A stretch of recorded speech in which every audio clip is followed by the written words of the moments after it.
Russian থেকে ছাত্রী, বড়পেদেশের বাড়ি, রাশিয়ান থেকে ছাত্রী এসেছিলেন, উনি এটা বানিয়েছিলেন 2012। বিষ্ণুপুরে যে টেরাকোটা মাটির কাজ হয় সেই মাটি দিয়ে বানানো।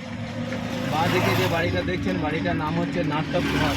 রবীন্দ্রনাথ প্রথম রক্তকরবী যে নাটক করেছিলেন না, সেই রক্তকরবীর নাটক মঞ্চ স্টেজ আপনার এটা হচ্ছে। 60 বছর বয়সে উনি এখানে প্রথম রক্তকরবী নাটক করেছিলেন। আর এই ডান দিকে হচ্ছে Nandan Kalabhavan art college head office department. এইখানে কেউ ছেলেমেয়েরা যদি আর্ট নিয়ে পড়াশোনা করতে চায় তাহলে কিন্তু এখানেই ফর্ম ফিল আপ করতে হয়। কিন্তু এখন তো আপনাকে ফর্ম ফিল আপ করতে হয় না, এখন ডাইরেক্ট অনলাইন হয়ে গিয়েছে দাদা। আর এটা হচ্ছে মিউজিয়াম, যেটা আপনি এখান থেকে দেখে বেরিয়েছিলেন। এই বাড়ির মধ্যে দেখার জন্য থালা বাসন ছাতা লাঠি চেয়ার পেন, ওনার বইপত্র, ছবি আঁকার কাজ, 4 চাকা গাড়ি, 5টা বাড়ি আপনি দেখতে পেয়েছেন, তাই তো? এইখানে আমি একটা জিনিস জিজ্ঞেস করবো দাদা, এত বড় সম্পত্তি দেখিয়েছি, মিউজিয়াম মধ্যে কোথাও গলা চেন আঙ্গুটি এসব দেখেছেন?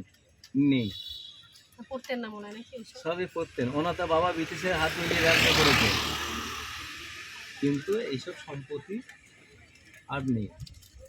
ইউনিভার্সিটি চালানোর জন্য সমস্ত কিছু লিখে দেওয়া হয়েছিল। অনেক তো নিজস্ব নোবেল অব্দি মর্গেজ রেখেছে। এইখানে দেখি শেষ করলাম আপনাকে পুরো জায়গা।